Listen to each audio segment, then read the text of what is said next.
Now, to continue the spirit of camaraderie, we invite you for the next session of this program, lecture on epitaxial growth by Professor J. Kumar. Over to you, sir.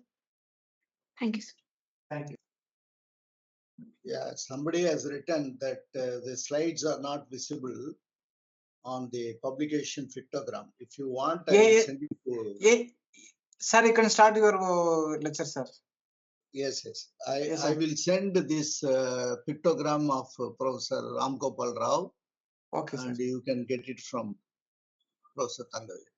Yes, sir.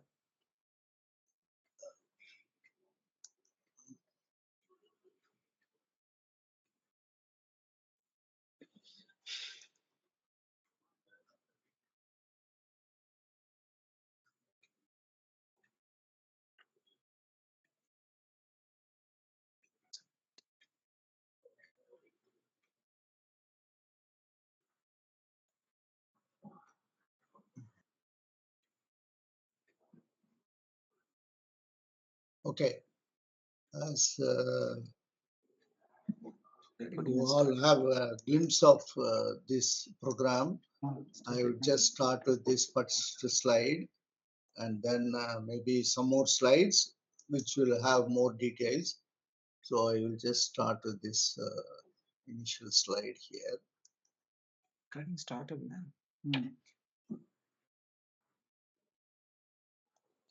Just started. I think you can see this, correct? Are you able to see? Yes, it is visible, sir. It is visible. Okay. So I come from this university, which is in Chennai. We are a technical university, and Professor Tangavel also got his PhD from this university. I am very glad to inform you that I took up to this program of crystal growth in way back in 1983. When I studied my PG, I was introduced to three different electives. One was spectroscopy, another was material science, and then the third one was electronics. Many students went into electronics, and something like 20% went to spectroscopy, and less than 5% went to material science. Because the person who handled the material science course was from US, and it was very difficult for many of us to follow even his accent. He had a US style of accent in speaking, and his lectures were very difficult for many of the students, meaning the seniors told like that, and so we were many of the students were not happy to follow that course. But luckily, I decided to join this course, and I had this interest. And the first thing he told me was to handle a couple of books. There was a book on crystal growth by Buckley, and there was one more book on crystal growth by J.C. Bryce. If some of you are interested, we have the copies of it, and I can pass on the version to you. Similarly, there was another book, which was a very famous book by Pamplin, B.R. Pamplin, and that book had a very enormous information about various aspects of crystal growth. This picture which you see on the screen is from the book by Pamplin, B.R. Pamplin. See, there are various methods to solidify a material. Many of you would have gone through a course on phase diagram or will be taking a course on phase diagram, in which there are three phases of materials. If you take any observable materials, they are either in the solid state or in liquid state or in gaseous state. All of them have applications. Nothing like only solid state has application or others doesn't have applications. Of course, there is the plasma state, which we take into consideration for certain specific reasons. So if you take a solid material which you observe in and around you, you can convert that solid material into once again another solid material by one of these processes which are given here: polymorphic phase transition, strain annealing, zone heating, sintering, solid state diffusion reactions. into another solid material, wherein you have a small rearrangement of atoms, which you call as crystalline state, and that crystalline state is responsible for many of the device applications. Why is it non-crystallines are not used? It's because the crystalline state is essentially the highly purified form of any material. 100% purification or close to 100% purification can only be obtained by what we call as a crystallization process. You have certainly applications for a non-crystalline or an amorphous material. For example, we all use wood, glass, and many other forms of solid materials, which also have different applications. But when it comes to technology, when it comes to real use of a process, particularly, for example, in device manufacturing, like electronic devices, sensors, as I showed you a list of materials which are used in different applications, including the present day technology and artificial intelligence, etc. We use mainly the computers, so-called solar panels, sensors, piezoelectric materials, lasers are all made out of crystalline material. The reason is crystalline materials have two important things. One is it is in the highest purified state, and therefore it will give you a very high reliability. The second thing is, which means its performance is also very good, and it has a very high reliability when you use it for a given function. The second thing is some of these crystalline materials have what is called as an anisotropic property. If you pass light, you would have heard about these materials, which are known as electro-optic materials, or even simple materials which has dual refractive index. For example, calcite is a typical example, calcium carbonate. If you pass light in calcium carbonate in a given direction, the light will just come out of it in the same direction. But you will see another spot nearby, which means there is a deviation, which means there is a refractive index change inside the material as it passes in a given direction, and therefore you see two refractive indexes contributing to two different spots. And this is a very important characteristic of a, crystalline material. It is not always used in all materials, or it is not so popularly used for many applications, but it is certainly one of the important property, which is called as an anisotropic property. This is also used in piezoelectric materials, where the piezoelectric constant is very high in some of the materials which has this kind of anisotropic property. You all know what is a piezoelectric material. All of you have a watch which runs by a small battery, and we call that as a piezoelectric performance.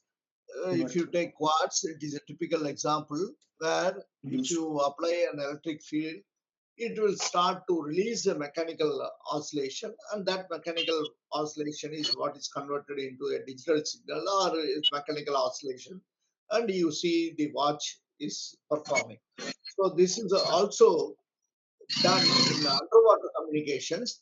The piezoelectric materials are used in underwater communications, and for this they use PZ and PT, lead zirconium niobate, lead titanate in a combination, particular combination, and that material gives rise to high piezoelectric constant, which is used for underwater communications. These are all classic areas where solid state growth is important. Even if you take metals and alloys, these metals and alloys are strain annealed or sintered, or if you want to purify a material, we use what is called as a zone heating. In fact, there is a small story to zone heating. The Bell laboratories have been very excited when transistor action was invented in 1958, and they wanted to make it as a regular commercial device in order to attract the market. And so they started to work on this material. You all know transistor action was originally demonstrated in germanium, And subsequently, people also started parallelly working on silicon, because silicon in the form of silicon dioxide is available on Earth's surface next to water. So water is the most abundant material in the Earth. And second thing is silicon dioxide. So from that silicon dioxide, we can get silicon. And that silicon was not highly reproducible, in the sense the transistor action in that silicon was not highly reproducible. So nobody knew what was the problem. And there was one person who was the oldest in the Bell Laboratory by name Fan. He was a chemist. He was around 40. Others, the average age of Bell Laboratory at that time was only 26. So please note, as youngsters, you all have a good, bright future. So because the country, our country, we are going to start a lot of semiconductor-based research and semiconductor-based production activities. So you all have a very bright future. And this particular silicon was not reproducible. And so Fan was assigned the job, because he is a chemist, to purify the material. As I told, he tried a lot of chemical purification methods, but he was not able to get very good purification. And suddenly he got an idea that all material.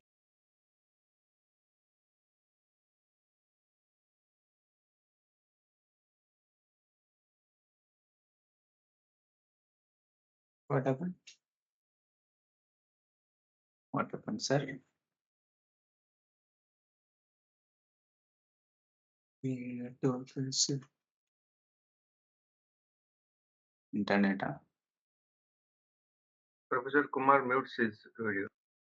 Yes, yes. Yes, ఇందాక మజ్జిగ కలుపుకుని తాగాను. sir. Sir is muted, ఎన్నో sir. Salt వేసుకున్నాను. Sir muted.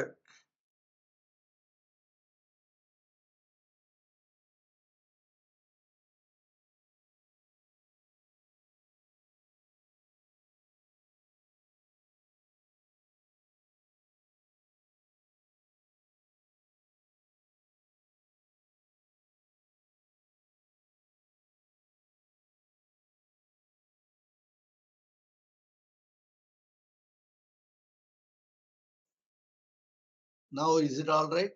Yes, sir. Yes, sir. Yes, sir. I don't know how to understand if I'm muted or not, because when I'm in this screen sharing mode, I don't see any action from your side. Okay, let us hope nothing gets into difficulty. Yes, sir. Now you see the slide? Yes, sir. We are seeing, sir. No problems. Okay. So, as I said, the zone heating process was used by Fan, and then he achieved a very high purity of the order of 7 nines. Now, this is a typical term used in electronic industry. 99 or 95% is normally what we realize in all laboratories. If you ask for any chemical from your laboratory, the chemical will be available in the form of 95% purity or even 99% purity.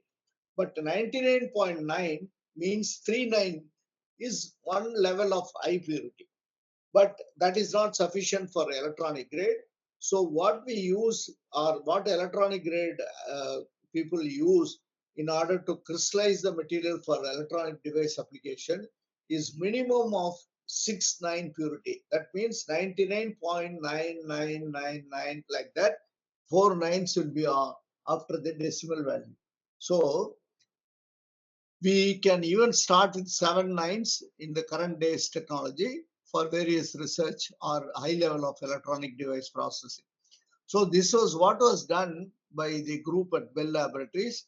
By using zone purification process, you can move the impurities from one side to the other side, depending on what is called as a segregation coefficient.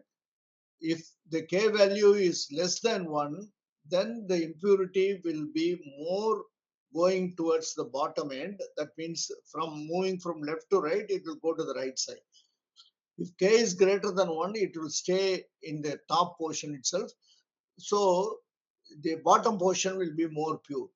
So either the top or the bottom can be cut away, and then you can have the rest of the area as to be a very highly purified form of a crystalline material. This is how electronic grade purification is obtained by what we call as a solid state growth or zone refining or zone purification process. There are many other techniques used in solid state growth. I'm not going to go into those details. The second most common technique, which is used for many laboratories, when you want to venture into a small level of growing a crystal just for curiosity, just for seeing some transparency. If you take copper sulfate, many of you would have played in your school times, or you can get it from a chemical supplier for a very cheap price.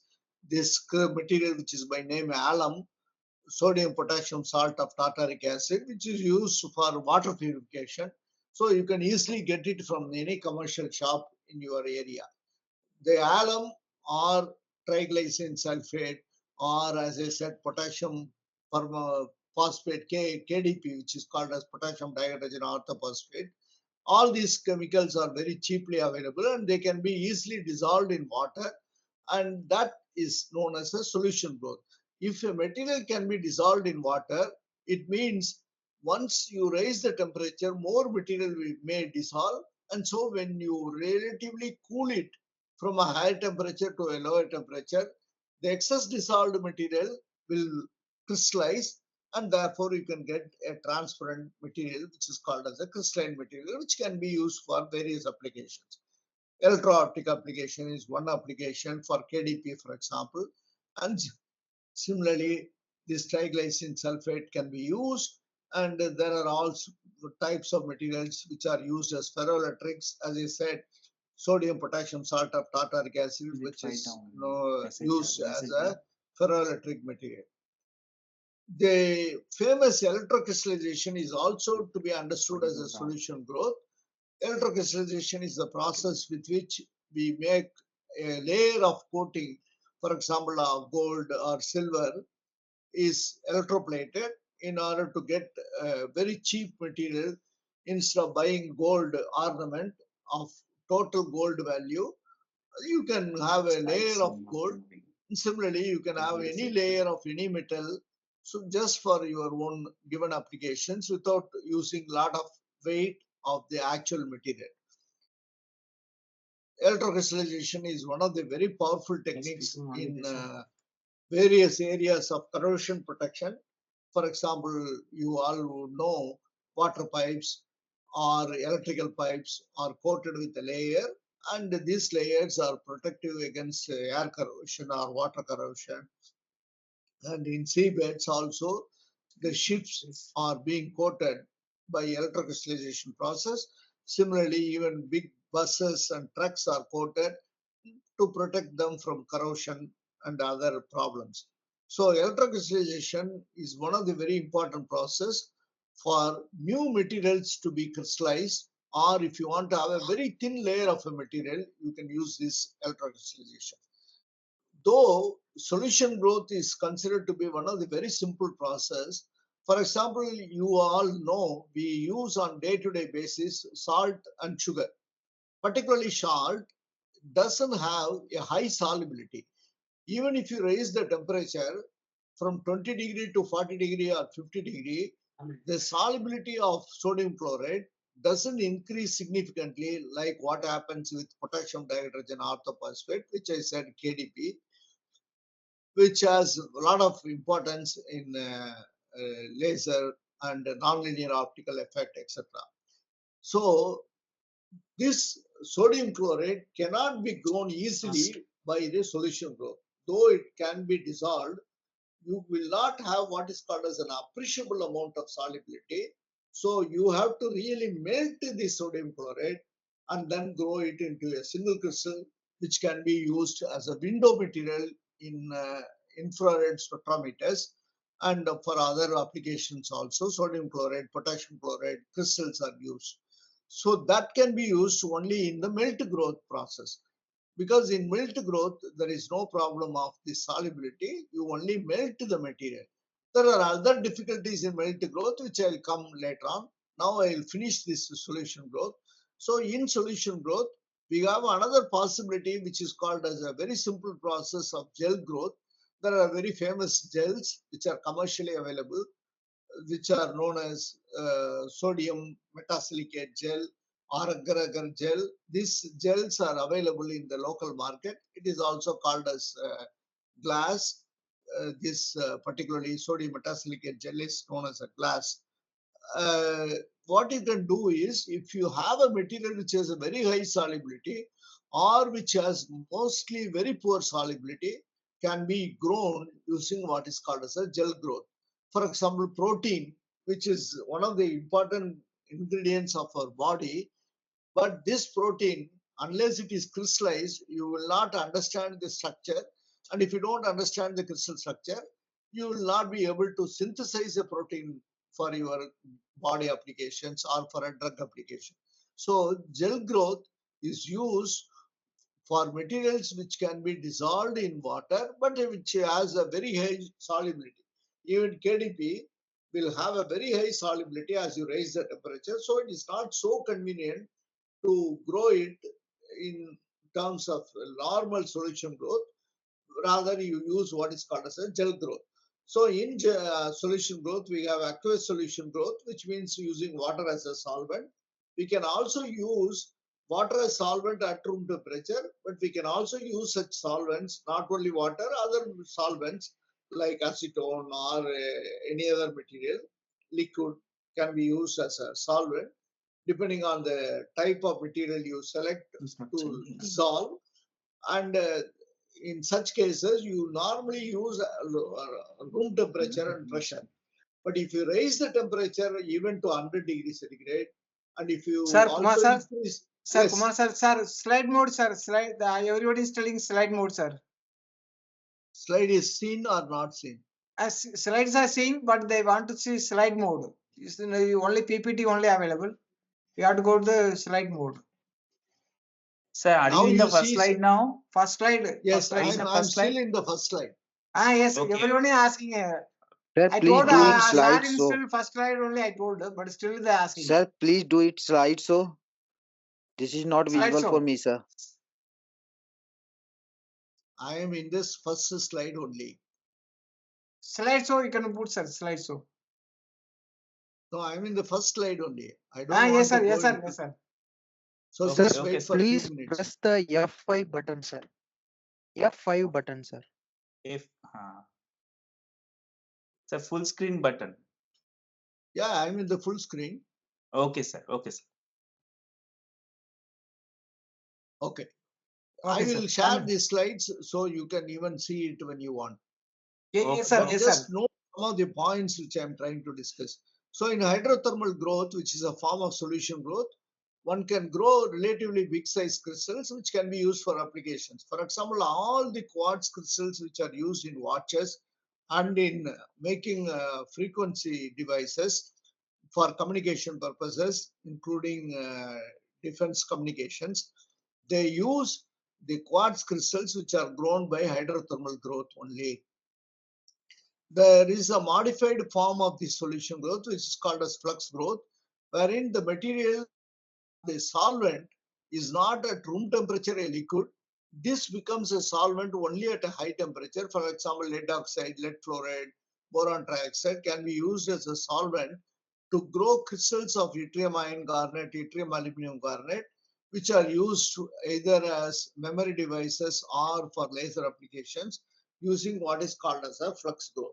And in flux growth, there are also, one can grow what is called as a liquid phase epitaxy, as the title was introduced as epitaxial growth, which means if you grow a crystalline layer on top of another crystalline material, that is called as epitaxy.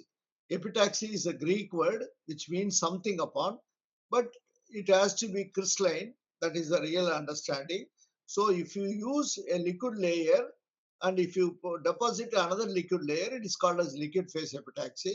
This liquid phase epitaxy was normally used for making all the laser pointers which were available about 20 years ago in red color.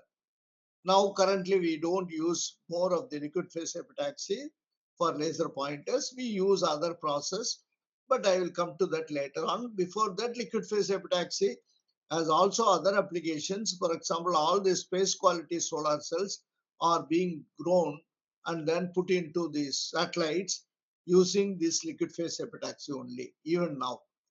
Okay, so the solid state growth I have defined. I have told much about solution growth. You can use, as I said, water as solvent. You can use organic liquids as also solvents, depending on your need and the solubility of the given material. The more materials are rather close to 85% of the crystals which are used for commercial technological applications are grown by what is called as the melt growth.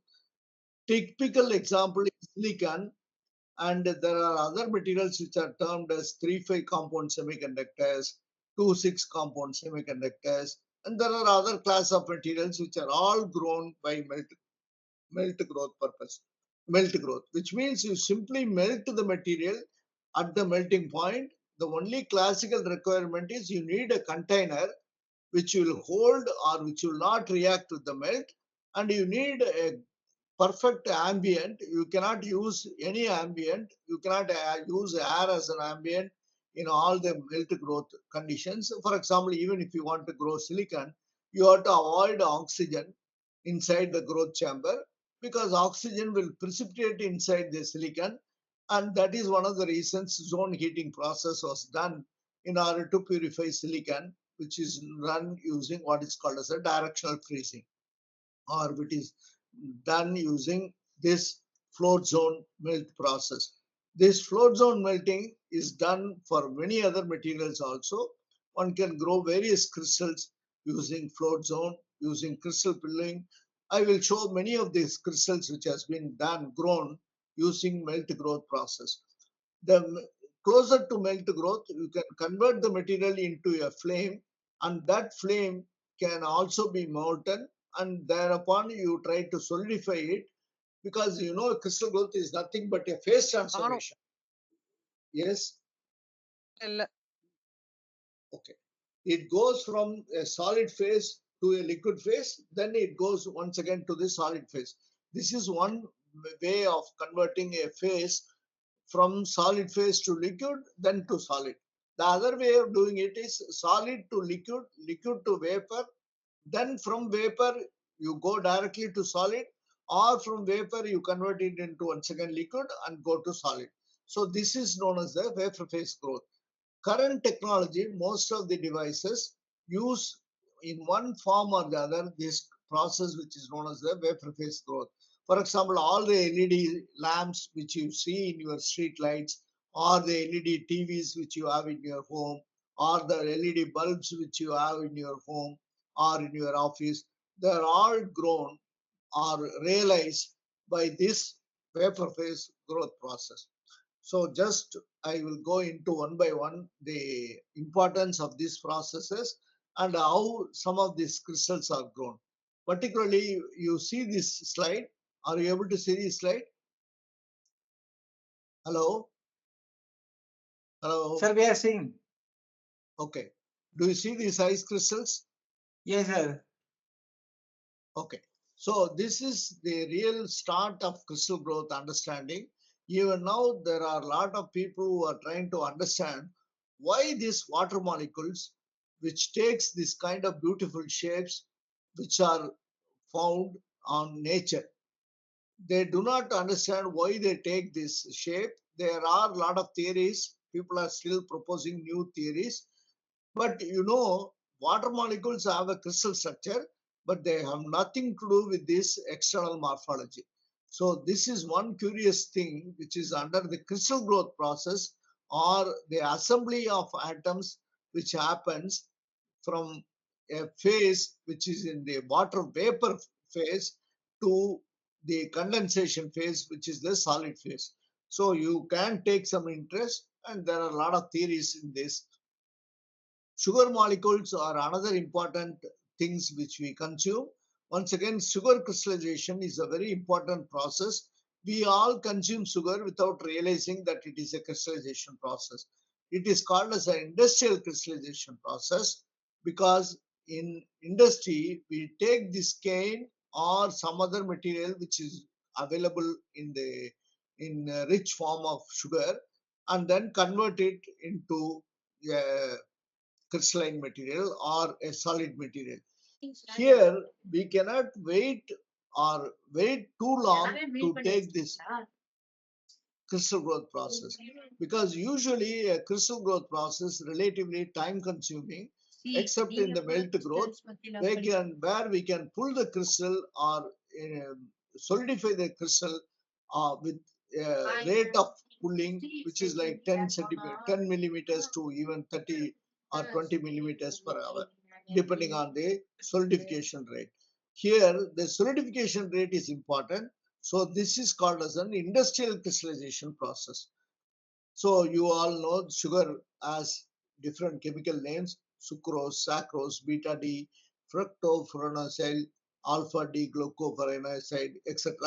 So this sugar crystal is what you see here, floating in a saturated solution, and this is how it is being deposited or which is being investigated for various reasons.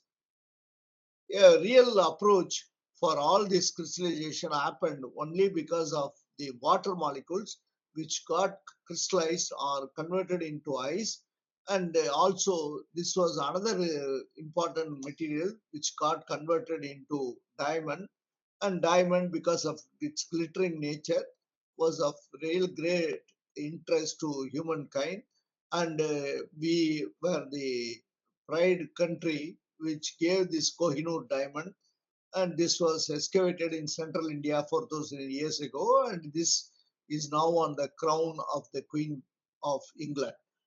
But ultimately, as you know, this is nothing but the carbon atoms structured into the zinc blende structure.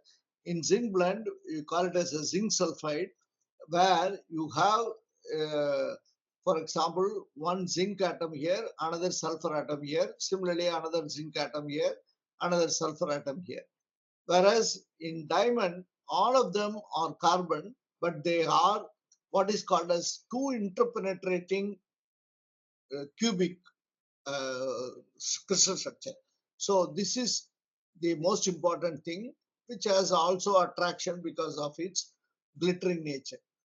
As I said, salt is one of the important materials which is being consumed by all of us. Unless you know salt in the crystalline state, Please you change the cannot slide, sir. add. Sir, please. Huh? Sir, please change the slide, sir. Change the slide, sir. The slide is not changing. Now? No, sir. It's in ice crystal. Okay. Are you seeing ice now? Are you seeing ice crystal? Yes, sir. We are seeing ice crystal, sir. Now? Now we are seeing. Sugar? Now it's saying sugar. Sure. Okay. Thank So you, sir. salt is, okay, thank you. Salt is one of the most consumed material by humankind. But once again, due to various medical reasons, we add iodine, particularly in India. And in order to add iodine, we must know the crystal structure. We must know what is the maximum concentration with which iodine can be added. So for all these purposes, the crystallization process has to be understood very carefully, and it cannot be crystallized very slowly. Usually a size of 1 centimeter, for example, KDP, potassium dihydrogen orthophosphate, takes about a week's time to grow. But if you allow this kind of process to happen for 1 week for salt or sugar, then you will not be able to get it easily for your consumption. So this has to be understood as an industrial crystallization process, and it has to be done very carefully also. Another important material which is used in watches and for communication devices like this is the quartz crystal. And you see this is a typical quartz. There are certain forms of quartz, and these quartz crystals are grown by what is called as an hydrothermal growth process. And this you would have studied in your classes. This is being cut in this particular direction, XX cut, and then it is being used with what is called as an uh, piezoelectric property. If you take this layer, it will not have the good piezoelectric coefficient, or this side, if you cut parallel to this side, it will not have good piezoelectric coefficient. So you try to cut along this x-axis and then apply the electric field in the vertical direction or in the perpendicular direction. Crystal growth basically is important aspect of material science. It's used in solid state lasers, piezoelectric. Many of these solid state lasers, which are used for commercial or technological applications, are done by crystalline material, like for example, yttrium aluminum garnet doped with neodymium, or aluminum oxide doped with chromium. You all know it's a ruby laser. And similarly, there are several forms of solid state lasers which are done as a crystalline material for various applications, including medical and warfare applications. I told you about the piezoelectric applications. There are ultraviolet and infrared sensitive crystals, like, for example, simple sodium chloride, potassium chloride. They are used as window for infrared. And similarly, there are other materials for ultraviolet windows and for other purposes. We nowadays use most of them as thin films, wherein the material quantity used is relatively less. And also, for example, in photovoltaic applications, you would like to use or consume less of the material, and so you relatively use it in a thin film form as semiconductor materials. And similarly, as memory devices, we call it as magnetics, garnets, or ferrites. So as I described to you, there is various growth techniques. Solid state growth is one technique. Solution growth is another technique. Similarly, this melt growth is a very important technique, as I told you, in which crystal pulling is the real process. We don't really allow it to freeze on its own, though it is being done for a particular material, like, for example, zirconia, which is called as an artificial diamond, ZrO2, or zirconium dioxide, which is used as an alternative to diamond. So that is done by this skull melting process, which is a directional freezing. Otherwise, most of the crystals are grown, or what we call as growth, by an oriented crystal seed pulled along the vertical direction, essentially in this direction, moving from bottom to top. So this is called as crystal pulling. And in that, there are slight modifications which are called as liquid encapsulated, automated, shape control. If possible, I'll explain them one by one. So this is a typical silicon crystal. As you see, I don't know if you are seeing this. So this is about 600 kilograms in weight. Here they have used a quartz crucible. You see here, they have specially grown a crucible. This is about 12 inches in diameter, and this has a seed crystal at the top here. And this is typically grown by arms, which are mechanical arms, which are pulled using mechanical pulling assemblies. And this is all handled by robotic arms. This is a gallium arsenide crystal, which is used in all your mobile phones as transducers. There is a signal which transmits, and there is a signal which is received. So this is called as a transducer, or a transmitter and receiver.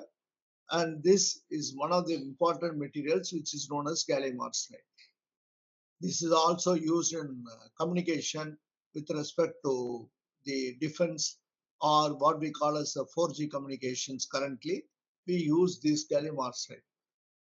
The other most important material in semiconductor domain is what is called as a silicon carbide single crystal, which is grown using what is called as a sublimation process. Silicon, we all know, it is relatively, as I told you, available next to water on Earth's surface as silicon dioxide. It is extracted from this silicon dioxide as silane, and then converted into metallurgical silicon, and then converted into high purity silicon, and then grown into a single crystal, as I showed you in the earlier slide. But if you add some carbon, it takes one of the very complicated crystal structure, or rather it has several forms of crystal structure, which are known as polytypism. Polytypism or crystallography related studies on silicon carbide was one of the pioneering research areas in this country. There were many stalwarts like A.R. Verma, Kishan Lal, and many others who had worked for their lifetime in order to understand the polytypism in this particular material system known as silicon carbide. This exhibits 4H, as you see here at the bottom. It exhibits 6H, it exhibits 3C, which is a cubic structure. It exhibits many such crystal structures, and so therefore it is called as a polytypism material.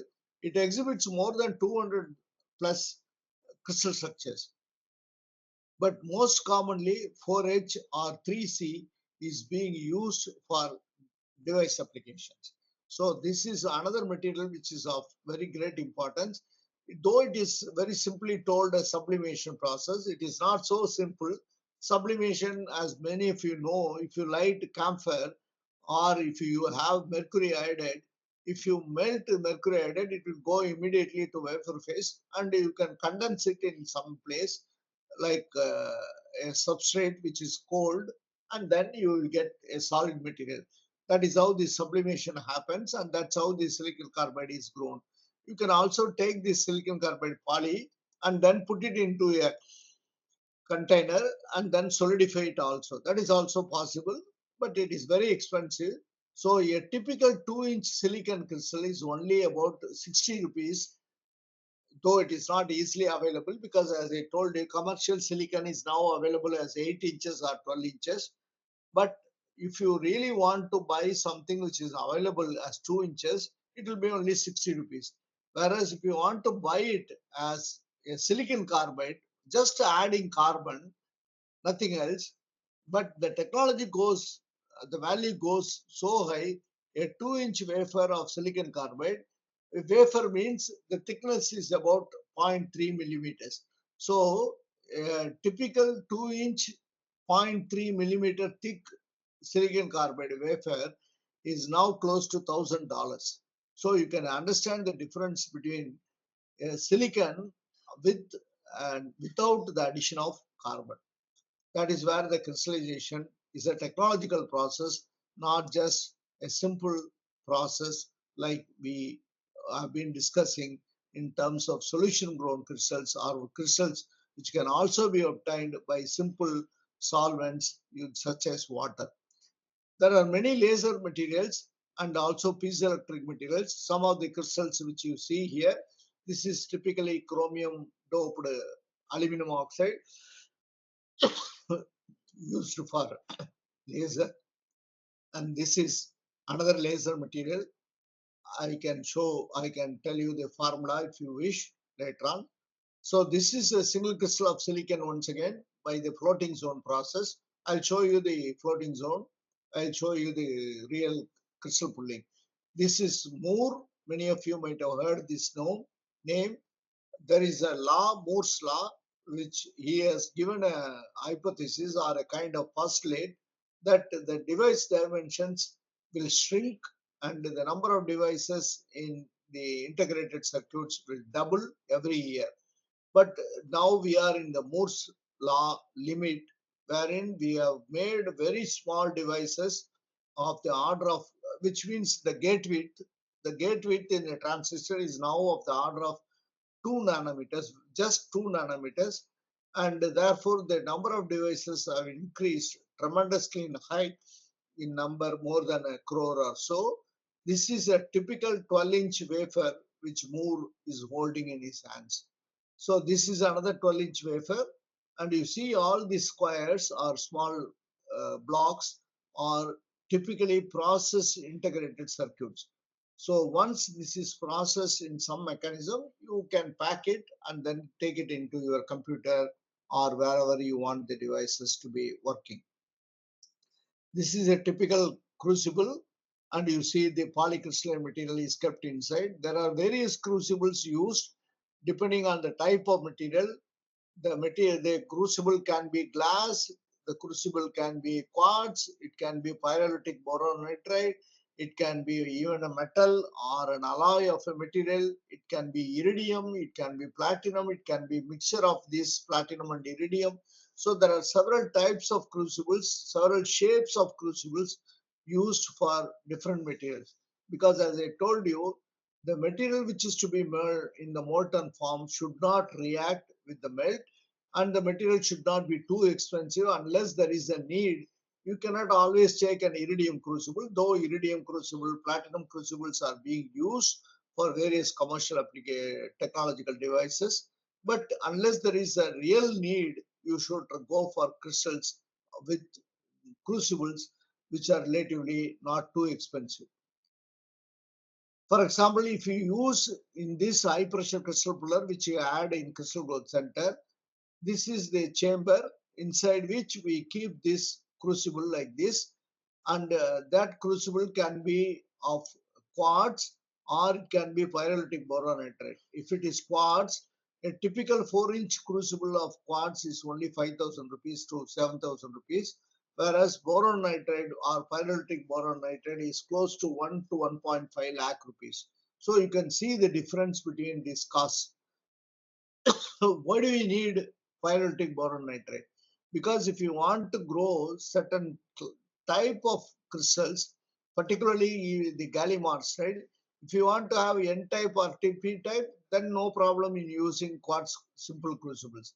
But if you want to have semi-insulating nature, then we have to have a very high purity environment, which means the oxygen from the quartz crucible should not go into the grown gallium arsenide, and therefore we use pyrolytic boron nitride, and it is very expensive.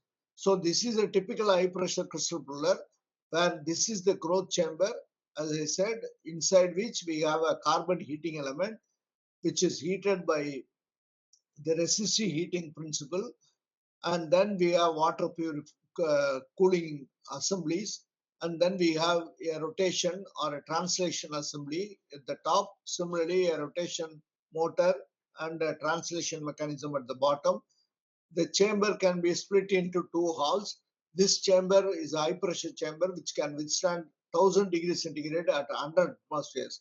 Gallium arsenide and indium phosphide is grown at a very high temperature and very high pressure, and this is very typically called as a liquid encapsulated Zukralski growth. I think we'll move. I have to go a little fast because I have already run out of time. So this is how a typical crystal growth happens. I don't want to mention more about this confined process, but quickly I'll tell you there are two processes. One is known as the normal freezing, or very popularly known as Bridgman Stockberger process. Another is known as the Zukralski process. Actually, Zukralski was a Polish man. He was trying to understand the rate of solidification of metal materials. So he used a very simple principle wherein he pulled various metals like a very simple tin, lead, etc. by using a wire, and then he wanted to understand the rate at which they solidify. So under his name, this is very normally known as pulling from the melt or a CZ process. So in this, the freezing process, which is known as normal freezing, which is known as horizontal bridgment or vertical bridgment, we have the material to be molten using a heating material. It can be resistive heating, it can be RF heating. There are various methods to heat. So here the material is molten, and then the material is crystallized on this side, because this side the temperature is relatively low. You can use also the more of a polymaterial, so that polymaterial keeps into the liquid state, and then it gets solidified. Similarly, the vertical growth can also be done. Here you have a tapered end to have a conical or a tip from where the solidification happens, so that the nucleation is not happening in a larger area. The nucleation has to happen in a smaller area so that the defects do not propagate, and therefore this process, this kind of tapered growth happens. Whereas pulling from the melt, we use a seed crystal, and this seed crystal is made to in a a neck formation, and this is known as a dash neck by the person who initially introduced it. So this kind of a small necking process is done. The seed crystal is hung from this bottom of this holder, and it is made to touch this liquid which is in the molten state. And then when it is pulled in such a way it takes a shape like this, so that the defects propagating from the seed or from some other points gets removed, and then only a perfect crystal grows as a single crystal. So typically the single crystals are taken into a shape of a cylinder, and later on it is cut into slices and used as what we call as a wafer. And that wafer I showed you Moore was holding in his hands. So a crystal of gallium arsenide is what you see here. Since this is called as a LEC process or liquid encapsulated Zuchralski, we have a thin layer of B2O3, which is a low density material which melts before the melting point of the crystal like gallium arsenide, and therefore it floats and it doesn't allow the evaporation of arsenic or phosphorus, and so this is called as a liquid encapsulation. But there are some also importance that, for example, if you have very high water content in the B2O3, that will affect the crystal quality. The other most important process, which is called as a meniscus controlled process, is called as a floating zone process. Even if you purify the materials or grow into a single crystal, for example, silicon, it is once again converted into a floating zone crystal, so that the oxygen which is still present in very small trace quantities is literally removed, and it becomes a very highly purified form of material, so that you can process it for devices. So this is in more detail about the gallium arsenide liquid encapsulated Zuchralski. So gallium has only a vapor pressure of 0.001 at the melting point, which is 1238 degrees centigrade, whereas arsenic has a vapor pressure of 10 atmospheres. So we put a layer of B2O3 which plugs the loss of arsenic, and we can pull the crystal at a relatively fast rate of 1 centimeter per hour. So there are a lot of technical things. I'm not going into the details, but the one important thing is, for example, there is a technical factor which is called as critically resolved shear stress, which is very high in the case of gallium arsenide compared to silicon. So it is relatively easy to grow silicon, though it has got a very high melting point and it has got a very high thermal conductivity. So this has a relatively good critical resolved shear stress. So it is easy to grow a silicon crystal compared to gallium arsenide, which can introduce what is called as a twinning problem. And you cannot pull it at the rate of what we can do it with respect to silicon. Silicon can be pulled at the rate of 2 to 3 centimeters per hour because it has got a relatively good thermal conductivity compared to gallium arsenide or germanium also. Though it has a low melting point, you can see its pulling rate has to be low because of the thermal conductivity. So one has to take into consideration the real physics, chemistry, and all the other fundamentals of any material. So this is a typical crystal, and you can see they can be cut into wafers of thickness something like 0.3 micron. I'm sorry, 0.3 millimeters, which is 300 micron, and then it is what is called as a lapped in this process, and then it is polished. It can be single side polishing or double side polishing depending on the device fabrication, but it can be lapped to a thickness of 150 to 120 micron. Then it is polished to a thickness of another 110 micron or 140 micron. 10 micron can be removed by polishing process. This is what I told. The crystal growth process is not just a growth in order to grow a solid material for technological applications. It is also to remove the impurities and also to understand a dopant. because in semiconductors, we want a particular type of dopant either to make it N-type or a P-type. So we should knowingly add an element which is called as a dopant. If you get an element without your intentions, it is called as an impurity. So you have to remove the impurities, and in some cases you have to add the element because of your requirement to make it N-type or a P-type. So as I said, the K segregation coefficient can be 0.1 or what you see here, this is the 0.1. This goes with this formula, etc. And you can understand if it is 0.1, it moves to the tail end, the impurity. And if it is greater than 1, you can see this will be moving more towards the seed end only. These are all the gallium arsenide crystals grown at our crystal growth center way back. And this is a typical device which we call as a Schottky diode, packed, and then we study it for a deep level defect understanding fundamentals. I will try to cover some of them. See here I have written, these are called as Schottky barrier diodes. We have also made a space quality solar cell in an Italian laboratory and tested it for the real space applications. It showed a performance as close to that which was done by that lab using a liquid phase epitaxy process. This is another material of germanium crystal which we grow for our ISRO. ISRO wanted us to grow germanium so that on top of this gallium arsenide epitaxial layers can be grown and then put into space.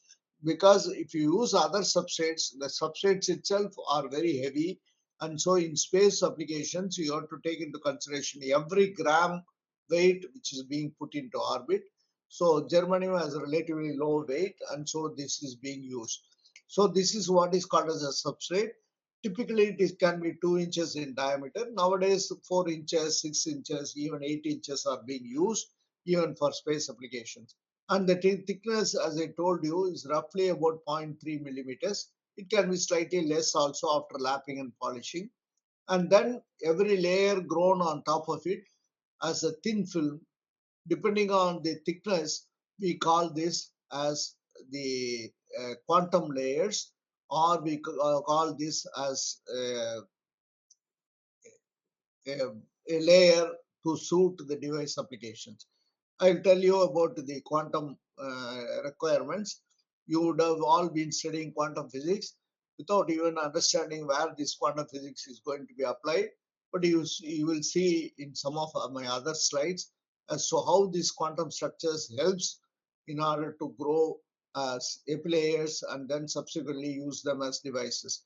These layers are typically of the order of 10 to 20 angstroms or 1 to 2 nanometers if they are quantum layers of quantum wells, and if they are thicker, they are known as buffer layers, and that buffer layers can be of the order of 1 to 4 microns. Once they are structured, one of these is called as a chip, and you can see this chip has the substrate and then the layers, buffer layers. This is how all your LEDs or laser diodes which you use in your hands are packed and then provided to you.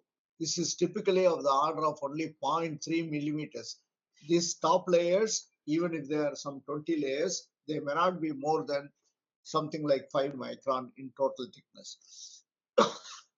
So the epitaxial layers or homoepitaxy, or it is called as heteroepitaxy depending on the type of layer.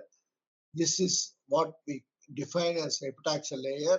So you have a substrate with a particular lattice dimension, and here you see perhaps it's slightly enlarged because the top layer need not be exactly the same as the bottom layer. For example, if I have this is a silicon substrate, on top of it if I grow a layer of silicon germanium which has a relatively larger lattice dimension, then you see this is a heteroepitaxy because silicon germanium is an alloy. Silicon is the base material, and so this is different with respect to this, and so it is called as a heteroepitaxy. In case if you are growing silicon on top of this silicon, it can be called as a homoepitaxy. So this is, as I told you, this is having a larger lattice dimension. So that will create a strain, and that strain it has to be accommodated in a proper way. And this creates a lot of interesting technical advantages also. So people try to make advantages out of this, and we have got lasers because of this kind of structures, and people have won Nobel Prizes because of these heterostructures, which are formed, and then strain limited epitaxy or strain controlled epitaxy has been done, and due to this people have shown different variations in the wavelength of the lasers which are getting emitted. So these are called as epitaxial layer. As I said, a substrate has the same color just to represent these are the atoms of a particular material. And when you change the atoms of the top layer or the subsequent layers, then these are called as epitaxial layers. So this is how this is a homoepitaxy. As I said, if this layer or the substrate lattice dimensions are in accordance with the top layer, if this is silicon and if I have top layers are also silicon, that's called as a homoepitaxy. And should I stop? Hello? Mm-hmm. Who is this? Tell. Hello? Okay. So this is called as a strained epitaxy. This is called as relaxed epitaxy. I don't have much time to go into this, but you can see if you have a bulk material and if you have the properties to be used, if you consider the density of states, Professor Thangavel might be teaching it in his lectures. So the density of states with respect to the energy function will be a continuum. Whereas if you take a quantum well, as I said, if this layer thickness is of the order of, let us say, something like 40 angstroms or 20 angstroms, then you can have discrete energy states, and this is what we call as a two-dimensional layer. Similarly, if you have a quantum wire, which means all the dimensions are of the order of 20 to 30 angstroms, even this length or this side, then you have very sharp discrete states which are due to this one-dimensional state. And so therefore, you can have in a quantum wire no influence of temperature with respect to the lasers, because as you know, the band gap energy will vary as you vary with respect to, as you vary the temperature, that effect will not be seen. And so therefore a quantum laser, which is nothing but your optical mouse, for example, I'm using an optical mouse just to show this arrow pointer, and this optical mouse is with this kind of quantum well layers which you see here. So this is what I told you, the quantum physics is really put into application when you use this kind of crystal structures. So there are a lot of crystals which are used for different applications. Yttrium aluminum garnet, gadolinium gallium garnet, bismuth germanium oxide is a scintillator used in nuclear physics.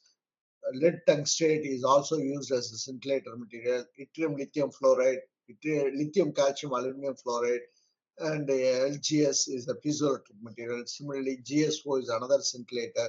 Aluminum oxide doped with titanium is another laser material. Similarly, germanium is used in infrared optics. This is one of the projects which we are currently working with NALCO funding. Industries also come forward to fund if you have a real understanding of the crystallization processes. So recently we got some funding from NALCO, National Aluminium Corporation. They want to use their aluminum into aluminum oxide, because I will show you this is being grown by edge-defined film-fed growth or chiropolus. All the LEDs use as substrates alumina, Al2O3. This can be also grown using Zucralski, but it is relatively very difficult. So this is a sapphire grown by this chiropolus method, which means the crystal is solidified within the crucible itself. As I told you, in the Zucralski process, we try to pull the material out of the crucible, whereas if it is grown or solidified within the container, This is called as a chiropolys, and then it is being cut and trimmed and polished as rods. This is a feed rod. This is not the crystalline, but these are all the crystalline materials. These are all the tungsten crucibles. Tungsten is now available in Mysore in any form, any dimension you want. So this is a furnace which has to work for continuously about 20 days, though it depends on the crystal size, and it requires about 15 to 60 kilowatt per hour. You can see the real power hungriness. These are the tungsten heating elements which are to be protected with respect to any oxygen environment, though it is aluminum oxide, but we cannot have a real oxygen, pure oxygen inside the growth environment. This is a typical LED device. I will show you more in detail in my next presentations. These are some of the things which I want to cover in the next presentations. But I'll show you, this is the iPhone, which many of you might be using. This iPhone uses the substrate of sapphire crystals as the top layer, which is good for various reasons. The device is actually on this sapphire itself. This entire slab is used as top surface because it will not be scratched, or it will not have any mechanical damages so easily. You cannot hit it with a hammer, that will break. But you see here, these are the sapphire crystals grown by various processes. This is called as edge-defined film-fed growth. This is a typical layer material. This is the chiropolys, which is about 90 kilograms. This is the heat exchanger method, which is about 118 kilograms. So these are all the commercial crystals which are available from various vendors. This is another laser crystal, GAGG. I think this is the typical crystal used for various commercial applications. So I will just stop here. I have another set of slides, but I don't know if there are some questions or some clarifications I would like to discuss. Yes, sir. Thank you, sir. Thank you very much, sir. Professor Kumar, sir. I'd like to invite participation. Any questions regarding the SAR lectures? Any clarifications? The talk is open discussion.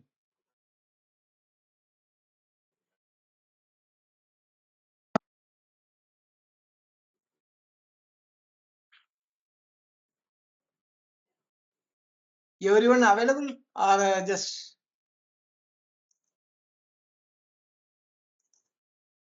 maybe Selvaraj, sir? Selvaraj and Palani. Available, sir. Yes, sir is Available. yes. Any clarification, any doubt? No, it was extremely good presentation, sir. Okay, you can discuss.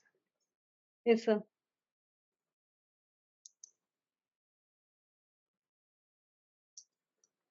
Yeah, it takes some time for people to understand. This is all the Yes, sir. 30 years. This Yeah, tag is total crystal growth and semiconductor materials.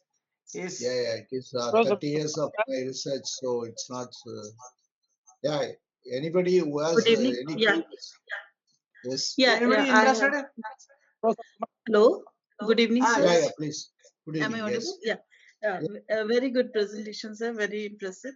I have a very small query. What is the advantage of gallium arsenide crystals over silicon? Because silicon has much, I mean, it's a well-established technology. I mean, and electronically, it's also very much useful. So, and gallium arsenide is quite costly as compared to silicon. So, See, that's what I'm saying. No, if you take silicon, it is available as raw material from silicon dioxide. yeah. Okay, but if you just add carbon, which is relatively very inexpensive compared to even silicon, the cost is $1,000 for the same size. The Right. reason is the involvement of technology and the purpose for which it is realized also. So likewise, gallium arsenide has several advantages. It has a relatively high mobility. It is something like 8,500 at room temperature compared to silicon, which is around 1,000 plus. And fundamentally, silicon is an indirect bandgap semiconductor, whereas gallium arsenide is a direct bandgap semiconductor. So if you want to have optoelectronic devices, which means clubbing electronic action with optical activity, you can have a laser pointer or a laser or a light emitting action from gallium arsenide, whereas you cannot get the same from silicon. So if you want to switch on, switch off a device by means of a light action, you can do it with gallium arsenide devices. Okay, and moreover, this has a breakdown voltage which is very high compared to silicon. So there are gallium arsenide is a direct band gap. So fundamentally, you can do optoelectronic devices, and it only can operate in the frequency which is called as the 4G area. We are currently working on 3G and 4G, which cannot be operational with the silicon because of the band gap. The band gap of silicon is around 1.1, whereas gallium arsenide, which is around 1.35 or 1.4. So there are some typical reasons where we want such band gap values. And I showed you in one of the slides, the thermal conductivity of silicon is relatively high compared to gallium arsenide. So there are some limitations and there are some advantages. Particularly, gallium arsenide can be operated in the frequency range, which is very essential for the present communication frequency.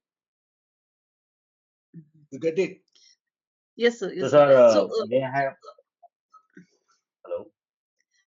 Yeah, please. thank you, sir. Thank you. No problem. Yeah, and it is the only material which is used now in space solar cells. So this is a direct band gap. In my next lecture, I will show you the advantages of direct band gap and what kind of advantages you get with respect to direct band gap also. Particularly, you can get various wavelengths of interest to you, and therefore this is another big advantage with respect to gallium arsenide. Sir, may I have? Yeah, please go ahead. Hello. Yeah, go ahead. Yeah. So, sir, so does it mean that silicon will be replaced by compound semiconductor in future? See, this is what is the world of materials. The world of materials, every material has its own plus or advantages and limitations. So this is what I will show you if you wish. 1 second, I'll show you.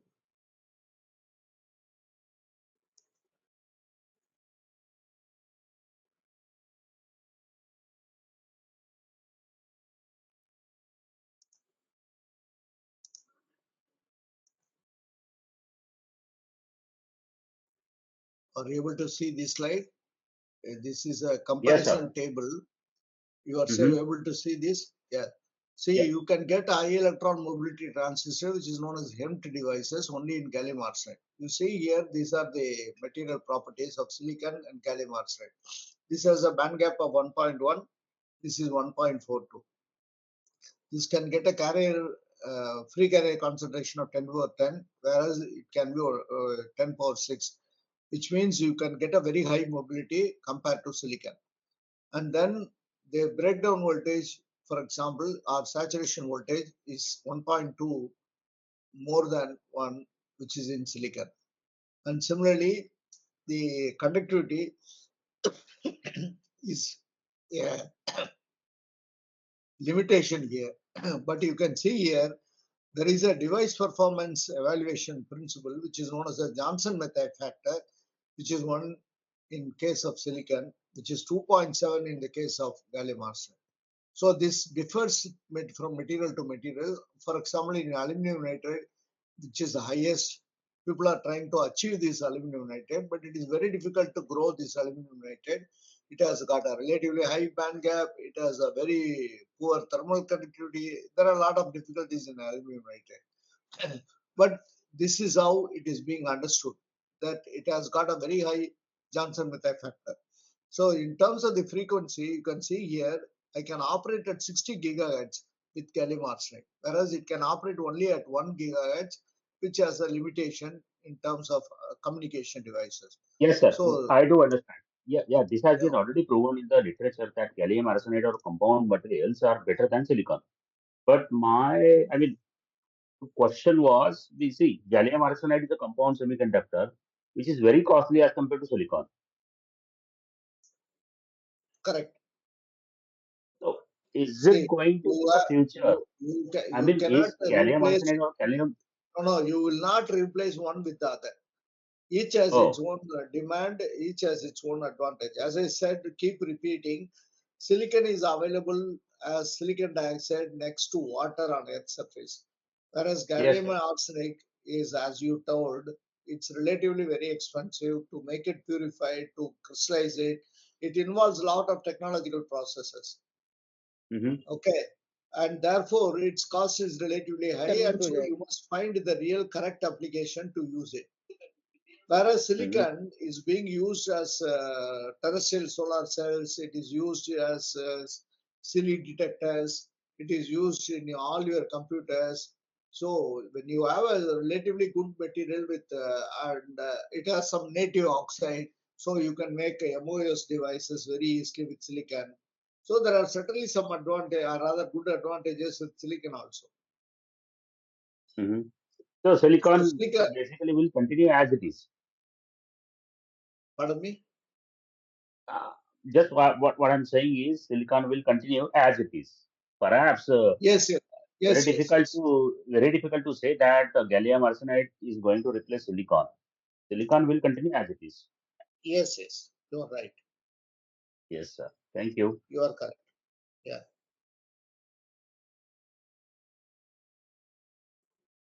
Now, each one has its own advantage and limitations. That's all. Yes, sir. Because gallium arsenide or indium phosphide that way they are very costly. Yes, indium phosphide has more difficulties in growing as a single crystal because it has Yes, a sir. Yes. critical reabsorbed shear stress, and Yes. which means it will create more twinning. But you Mm-hmm. see also the mobility, it is only half of this gallium arsenide or close to that. But there Yeah. is a very big advantage in indium phosphide, which is with respect to the breakdown or the so-called um, breakdown voltage, which is Mm-hmm. 1.5 times more than gallium arsenide. This you can see here. This Mm-hmm. is relatively high in the case of indium phosphide. You may just look at it as a decimal value, but Mm-hmm. this is 1.5 times more, and therefore the saturation velocity will be very high when you increase the field. So there are So technical perhaps advantages. yeah, that's the reason they are using power. Yes, and similarly, it is used in space solar cells because indium phosphide has been shown to have more radiation tolerance in outer space. Oh, okay. Mm-hmm.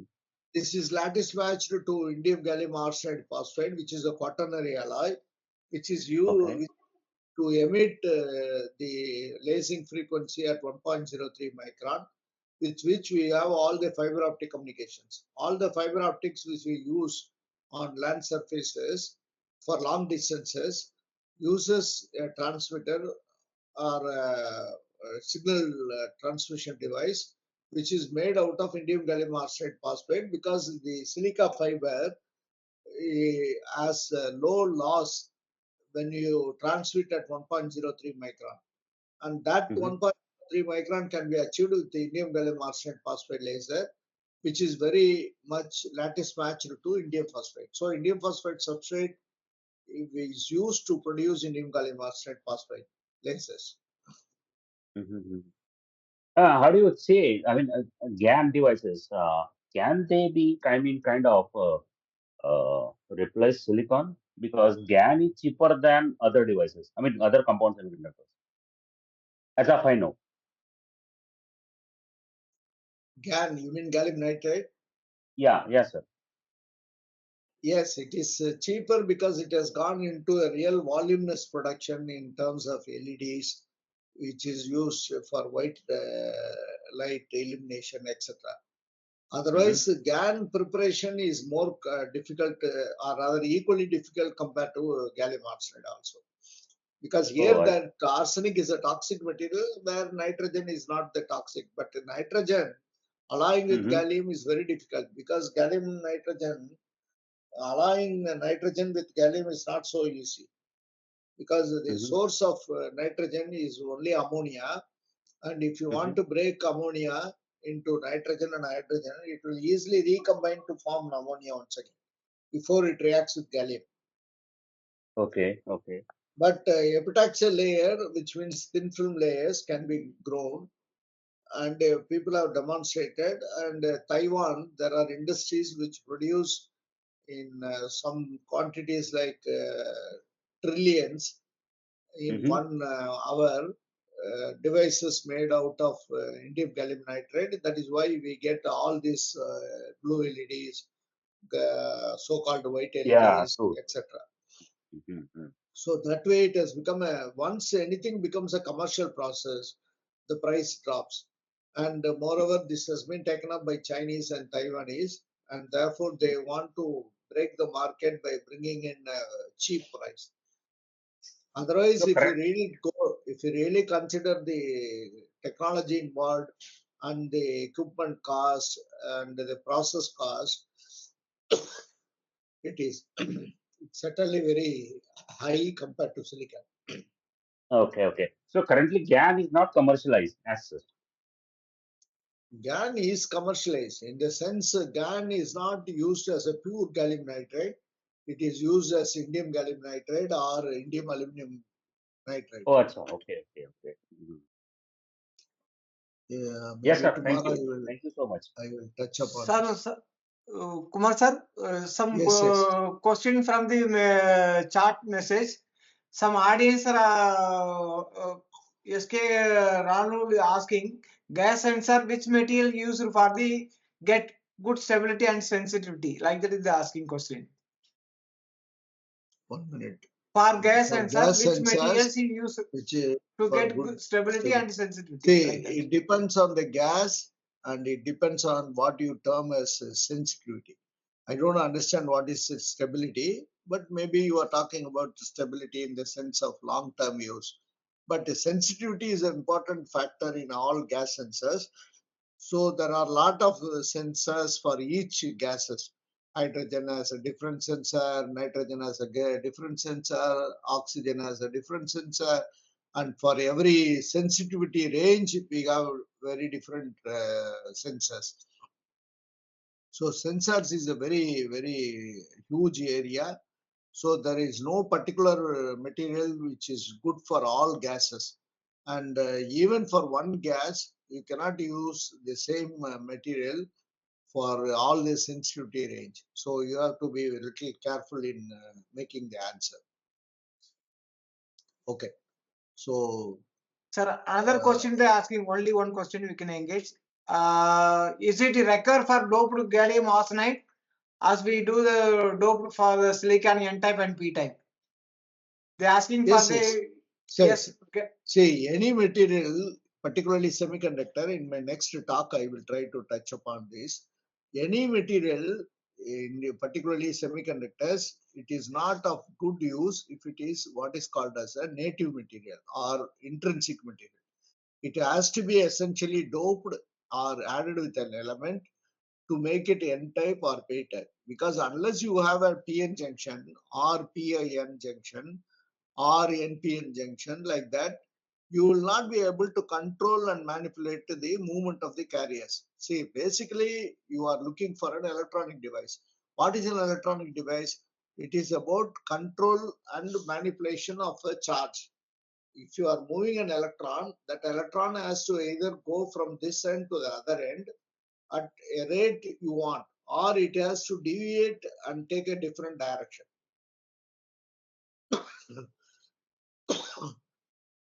So you need to dope the semiconductors in order to make it N-type or P-type. Without doping, you will not be able to achieve the carrier concentration you want. For example, in lasers, if you want to have more carriers, you have to put more element which can give rise to an N plus region or a P plus region. Whereas if you want to make a HENT device, high electron mobility transistor, in that case, you have to have a very low carriers, or what is called as an intrinsic carrier. I showed you in the slide, gallium arsenide has an intrinsic carrier which is very low compared to silicon. So that is also one of the reasons why it has got a very high mobility. I will show you some expressions if possible. Unless you have a very low carrier concentration, you will not get the higher mobility because of the variations in the effective mass also. So you need to have always an extra element to make it N-type or P-type. And in some cases, we call it a semi-insulating, which is a different area. I don't want to go it now. So another question is about the sapphire crystal used for iPhone because of hardness or other property. It is used in iPhone for various reasons. One is obviously the hardness of aluminum oxide, and the other reason is it can act as a good substrate for subsequent epitaxial layer formations, because iPhones work with respect to the transistor action only. And in the transistor action, the gate width is very, very important. And the gate width can be very minimal, particularly in gallium arsenide or indium phosphide, where you need such materials for communication purposes. Because the mobile phones are essentially for communication purposes. There are also other storage applications, but mainly it is for communication. So in that case, the transistor made out of gallium arsenide, indium phosphide are to be on top of this. So that means the sapphire substrate acts as a good surface for subsequent epitaxial growth. That is also another reason. Sir, final question, sir. Only one final question. Is in crystal growth size is limited, or how can make the large size of crystal? Like that they're asking one question. Dr. Akash. Magesh, Dr. A. Magesh. Yeah, I'll quickly answer. See, it depends. Whatever material you have or you want to have, you must understand the reason for you having that material. If it is a new material, if Tangavel is projecting a new type of material for a given application, then we don't want large size crystal, because we want to study the fundamental property, whether his predictions are exactly what I can make as a crystal in experimental conditions. For that, I only try to make a very small dimension. For example, when superconductor was achieved at close to room temperature, they started making small size materials. Similarly, in protein understanding, people make only millimeter or even less than a millimeter size crystal, because there it is only to make crystal structure analysis in protein, whereas in superconductors, they want to understand the fundamental properties with respect to the superconducting performances. So in those cases, initially when they will start to grow or crystallize in small sizes.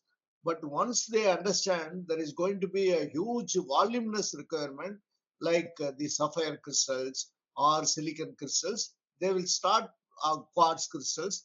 Then they will see what are the methods in which they can make large size crystals.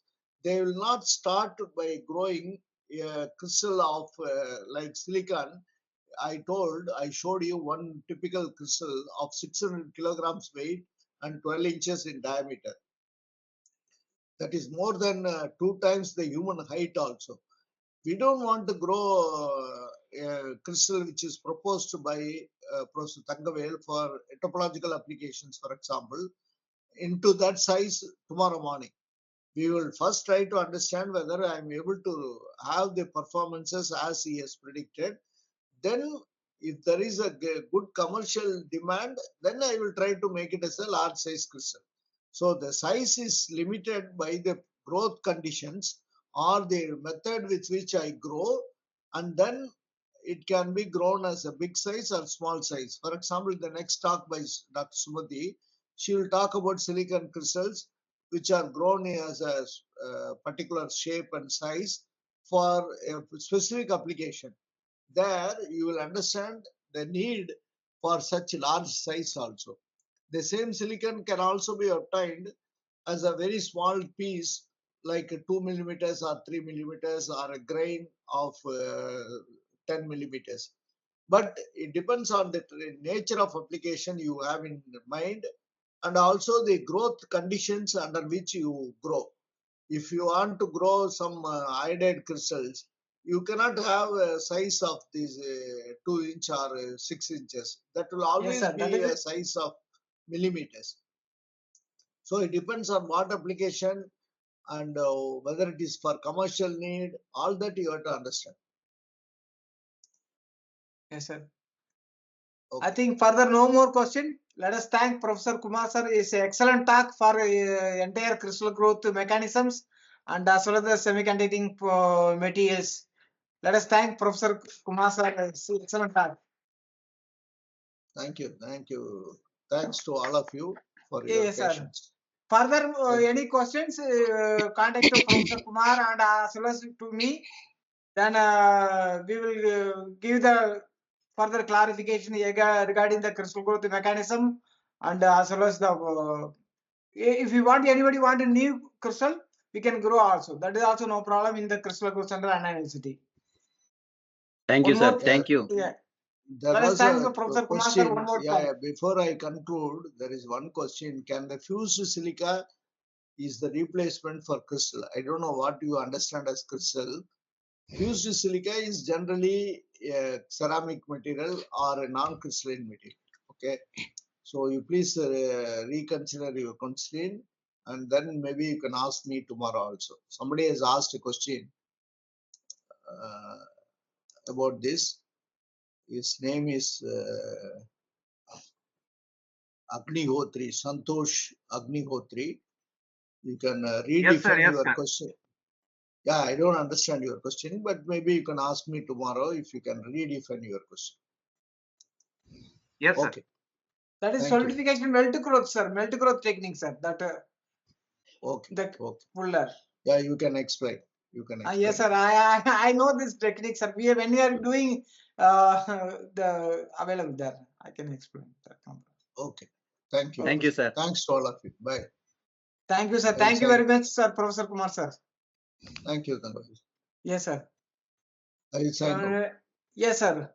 You can share and share. Okay.